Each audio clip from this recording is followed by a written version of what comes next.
แล้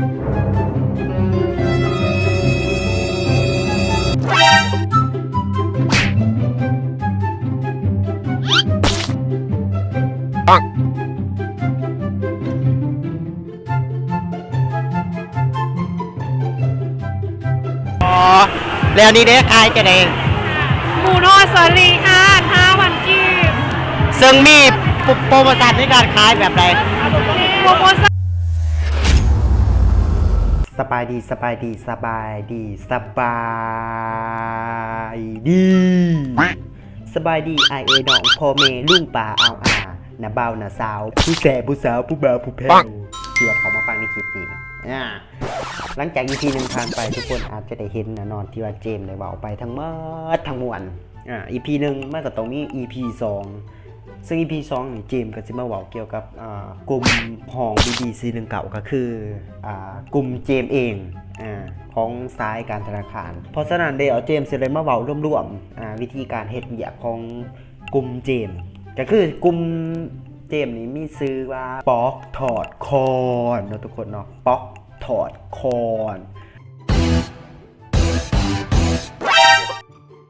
ต่อมาบัดนี้หลังจากที่ว่าเฮาหูซื้อหารไปแล้วปกติเฮาบ่หูเมนูของหารมีหยังแน่ซึ่งเมนูของหารนี่มีอยู่3อย่างมีอยู่3อย่างก็คือ1เปาะเปี๊ยะ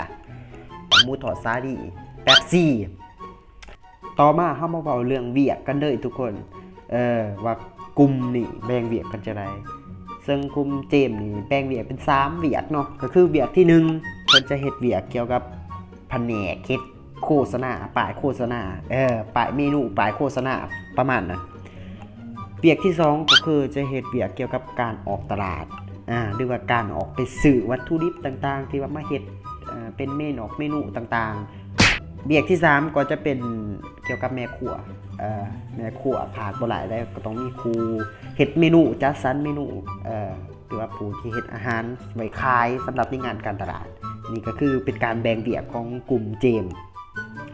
ซึ่งเว้ามาทั้งหมดทั้งมวลนี่ทุกคนอาจจะอยากเห็นภาพบรรยากาศภาพบรรยากาศ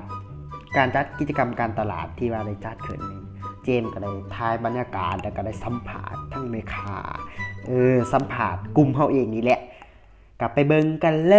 ยทุกคนไปกันเลยพามกับบรรยากาศ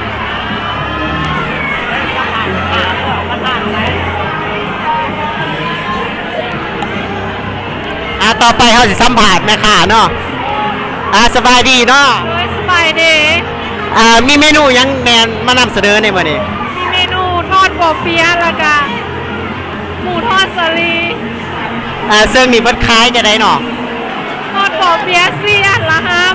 5,000แล้วนี่เด้ขายจะได้หมูทอดสลี5,000 กีบซึ่งมีโปรโมชั่นในการขายแบบใดโปรโมชั่นในการขายซื้อปอเปี๊ยะ2 อันแถมเป๊ปซี่จอกนึงเพิ่นมีโปรโมชั่นซื้อปอเปี๊ยะ3 อันแถมเป๊ปซี่3ถาดแถมเป๊ปซี่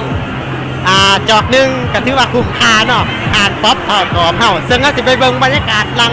อาหารเฮาว่าสิเป็นจังได๋อันนี้เพิ่นมีสโลแกนพิเศษอ่านให้ท่านผู้ชมฟังแน่ในปอเปี๊ยะมีหมูสับแต่ถ้าอยากได้ตับหม้อมันไม่ค่าเด้อนี่ครับเป็นบรรยากาศทางด้านหลังของห้างของเฮาเนาะซึ่งจะมีดังนี้ต่อไปเฮาสิเบิ่งบรรยากาศการทำเมนูว่าเพิ่นเฮ็ดจะได้แนวใดซึ่งมื้อนี้เฮาสิได้มาสัมภาษณ์แม่ค้ามิวเนาะตอนนี้กำลังเฮ็ดหยังอยู่เนาะนี่กำลังพันแผ่นปอเปี๊ยะโอ้ยเฮ็ดเป็นตาเสียบแท้เนาะ